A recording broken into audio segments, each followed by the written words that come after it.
ahdi qalbi wa saddid lisani bihaqqi sayyidina Muhammad sallallahu alaihi wasallam, amma ba'd. Kita menggunakan buku 65 Kehidupan Para Sahabat radhiyallahu anhum karangan Fadilatul Ustaz Ad-Doktor Abdul Rahman Ra'fat Al-Basha rahimahullah. Nafa'ana Allahu bihi wa bi'ulumihi wa bikum fid darain, amin. Dan kita sampai pada sahabat yang ke-15, iaitulah Zaid Al-Khair, yang tidak dikenali oleh umat Islam. Zaid ini Zaid ibn Muhalhil Al-Khail, gelaran sebelum Islam dia. Kemudian Rasulullah sendiri, sebelum Zaid ini masuk Islam, Nabi telah mendengar kebaikannya yang luar biasa. Masya Allah. Kita dah dengar hari itu dalam siri yang pertama, bagaimana Zaid ini didatangi oleh seorang pencuri. Dia tahu pencuri itu datang. Dia tahu pencuri itu masuk ke dalam rumahnya. Kemudian dia tahu pencuri itu berkongsi makanan, minuman, susu dengan ayahnya. Kemudian dia tahu pencuri itu berkongsi daging kambing yang digolek, dibakar untuk makanan ayahnya. Kemudian Zaid itu memaafkan pencuri itu. Kemudian Zaid memanggil pencuri itu untuk tidur dan tumpang di rumahnya. Yang paling luar biasa sekali ialah Zaid memaafkan pencuri itu. Yang keenam dan yang ketujuh, dia menghadiahkan kepada pencuri yang miskin itu 100 ekor unta. Subhanallah, satu kisah itu sahaja membuatkan saya dan kita semua faham kenapa Nabi menggelarnya Zaidul Khair. Zaid, lambang kepada kebaikan dan kebajikan.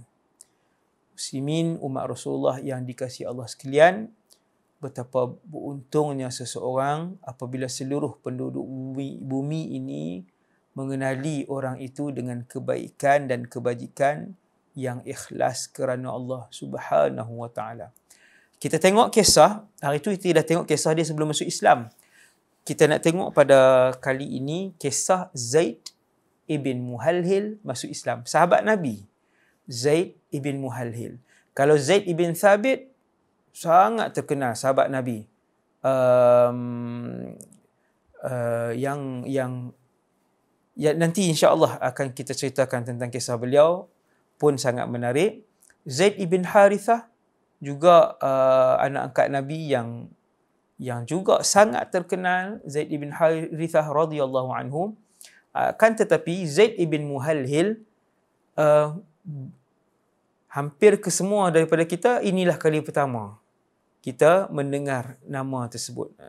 Saya pun waktu belajar di Syria, kitab ni digunakan pada tahun 1 kami belajar dulu, 2001 kan, 2001 maksudnya 20 tahun yang lepas, no? Itulah kali pertama saya mendengar nama sahabat yang mulia ini. Tadi kisah dia, kebaikan dia yang tersebar ke seluruh semenanjung tanah Arab, tentang kebajikan dan hati mulia Zaid sebelum masuk Islam. Selepas Nabi berdakwah, Nabi sampai di Madinah, dah berdakwah beberapa tahun. Zaid mendengar kisah tentang Nabi menyebarkan Islam, mendirikan negara Islam di Madinah Al-Munawwarah. Maka Zaid mengajak beberapa orang pimpinan daripada kabilah Tai', daripada kabilah Tai'. Mereka pun pergi, antaranya Zur ibn Sadus, Malik ibn Jubair, Amir ibn Juwain dan Zaid ibn Muhalhil. Beberapa orang pemimpin-pemimpin besar kabilah Tai'. Jadi mereka pun pergi sampai di Madinah. Kebetulan ketika itu Rasulullah bersama dengan sahabat di dalam Masjid An-Nabawi dan Nabi sedang menyampaikan pidato di atas mimbar. Tuan-tuan, umat Rasulullah sekalian, tuan-tuan boleh bayang Rasulullah sallallahu alaihi wasallam, tuan-tuan bayang keadaan masjid ketika itu, masjid yang hanya ada dinding, Kemudian bumbung sebahagian saja yang ditutup dengan pelepah tamar, yang sebahagian lain tu terbuka. Bahagian depan yang tempat solat semua tu ditutup dengan pelepah tamar bahagian atas. Dan Nabi dibuat macam mimbar yang terdiri daripada 3 anak tangga tu, kayu, terdiri daripada 3 anak tangga. Di situlah Nabi dengan wajah Nabi yang lembut, penuh kasih sayang, dengan wajah Rasulullah yang tampan, tubuh badan Nabi yang tegap, dengan mulut Nabi yang fasih.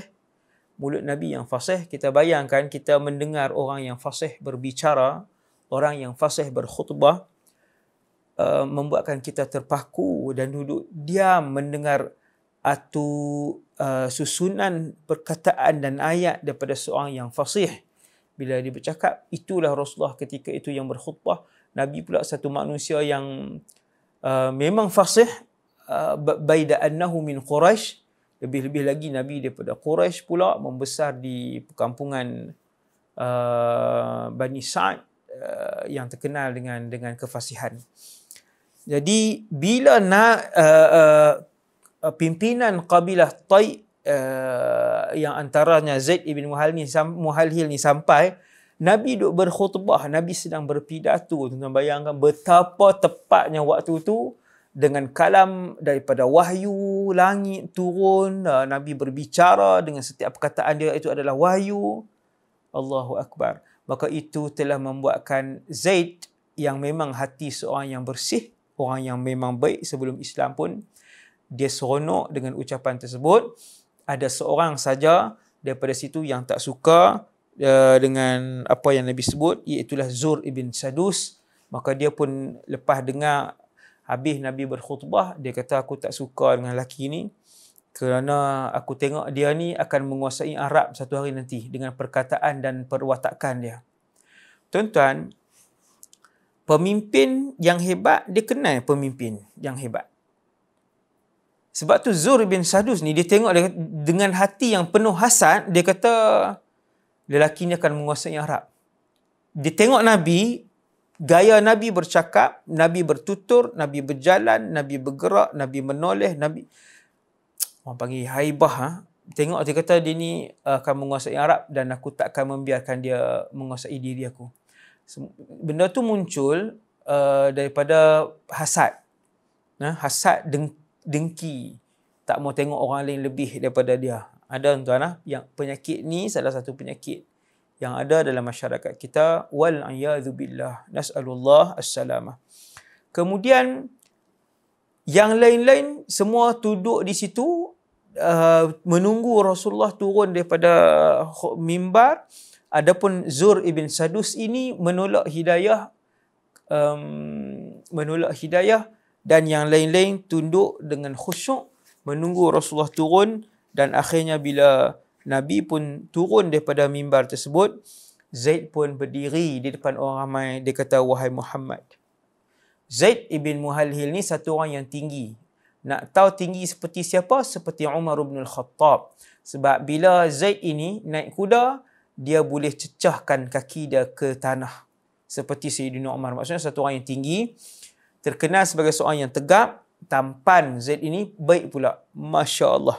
Semua complete set ada pada Zaid ni. Kaya, pemimpin, tampan, baik. Susahlah nak cari. Semua ada dekat dia. Hati yang mulia. Bila Nabi turun, dia kata, wahai Muhammad. Dia tak panggil Rasulullah waktu itulah. Wahai Muhammad, ashhadu an la ilaha illallah wa ashhadu annaka Rasulullah. Sebab Zaid memang dah mendengar, orang kata apa, seruan dakwah Nabi ni, memang dia dah dapat berita bahawa ada satu orang lelaki di Madinah apa semua, pemimpin, menyeru kepada tiada Tuhan melainkan Allah, dan dia adalah pesuruh Allah semua. Zaid satu orang yang memang dia study benda ni, dan bila dia nak masuk Islam, dia terus sebut asyhadu an la ilaha illallah wa asyhadu annaka Rasulullah. Nabi pun tengok Zaid, Nabi kata, man ant? Siapa kamu? Nabi tak pernah tengok rupa itu, tetapi Nabi pernah mendengar nama dia. Bila dia sebut, ana Zaidul Khail ibn Muhalhil. Zaid empunya kuda yang banyak, orang kaya tuan-tuan. Kuda bukan kuda macam kuda padi kita, tuan-tuan. Kuda, tuan-tuan kena tahu, ada kuda mencecah ratusan ribu ringgit, tuan-tuan. Ada kuda mencecah ratusan ribu ringgit seekor. Tuan-tuan nak di mana? Carilah maklumat tu. Ada di Malaysia ni, ada orang yang mempunyai kuda tersebut. Okey. Jadi bila Nabi tanya, man, siapa kegerangan kamu? Dia kata Zaidul Khail ibn Muhalhil. Zaid si empunya kuda yang banyak bin Muhalhil. Nabi kata bahkan kamu adalah Zaidul Khair. Nabi pun ubah nama dia. Nabi ubah nama dia. Okey, kemudian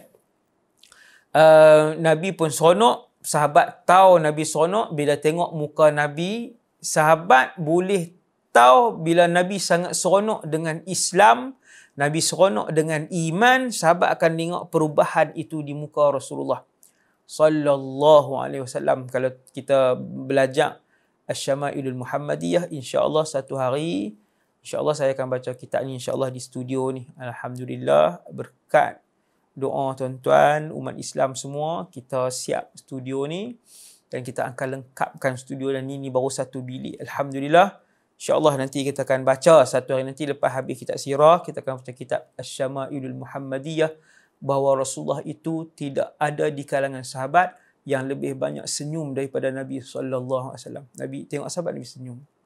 Nabi tengok sahabat, Nabi suka senyum. Aktsarun nas ibtisaman. Fil alami kulliha. Manusia yang paling banyak senyum. Kata para sahabat, kalau Nabi gembira dengan iman, dengan Islam, dengan Allah, dengan urusan syariat ini, kami akan nampak muka Nabi bercahaya dan berseri-seri.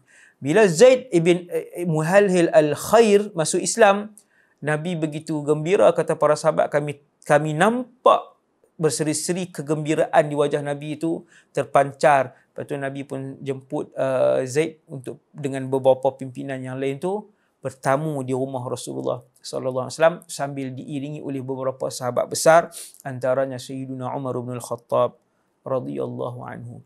Jadi bila sampai ke rumah, Nabi pun ambil satu bantal, bukan rida, bantal. Macam cushion Arab duduk di bawah tu. Nabi pun tolak pergi ke Zaid. Zaid Al-Khair, dia satu orang yang, itu Rasulullah. Maksudnya tak layak, dia kata saya tak layak duduk atas bantal ini depan Rasulullah. Panggil sahabat tuan-tuan, panggil sahabat. Dia kata, wahai Rasulullah, aku tak layak duduk atas bantal. Dia tolak. Nabi kata tak apa, ambil. Nabi tolak kali yang kedua, bagi Zaid duduk yang kedua. Zaid sekali lagi tolak. Lepas tu Nabi kata ambil, duduk. Lepas tu Zaid tolak kali yang ketiga.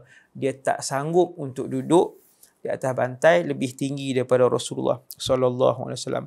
Kemudian Nabi pun bersembang dengan dia. Nabi kata, wahai Zaid, tak ada satu orang yang lebih baik daripada apa yang orang ceritakan tentangnya melainkan kamu. Maksudnya macam ni, kebanyakan orang indah kabar dari rupa. Hari ni banyak manusia bila bercakap, dia hurai lebih daripada keadaan yang sebenar. Hasbunallah wa ni'mal wakil. Wahai Allah, jadikanlah lidah kami bertutur yang benar. Bertutur yang benar. Ramai orang tuan, saya tengok hari ni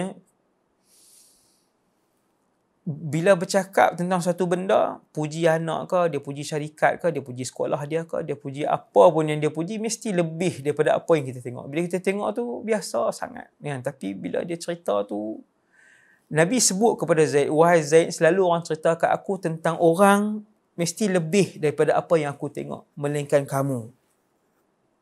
Kamu, orang cerita kepada aku kebaikan kamu, tetapi bila aku jumpa kamu, kamu lebih baik daripada apa yang orang cerita tu. Kemudian Nabi tanya, wahai Zaid, tiap hari kamu bangun daripada tidur, apa kamu rasa?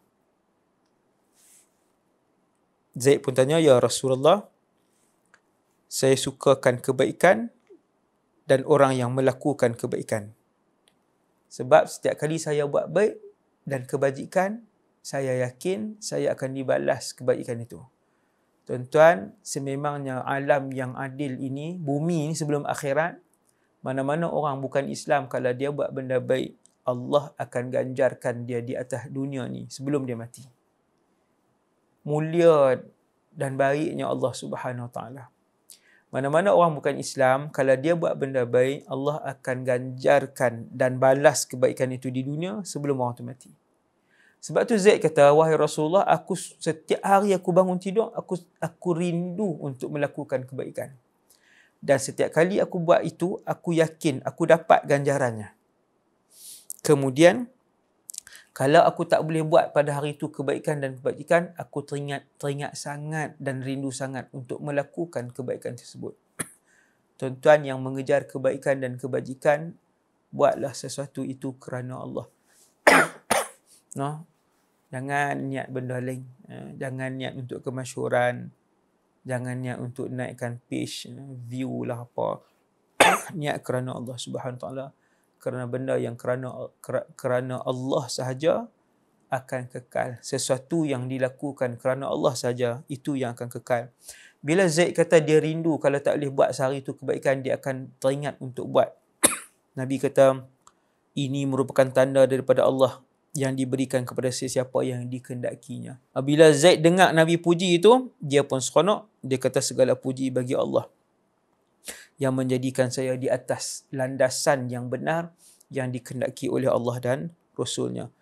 Dia pun kata, ya Rasulullah. Ini sebelum balik tuan-tuan tengok.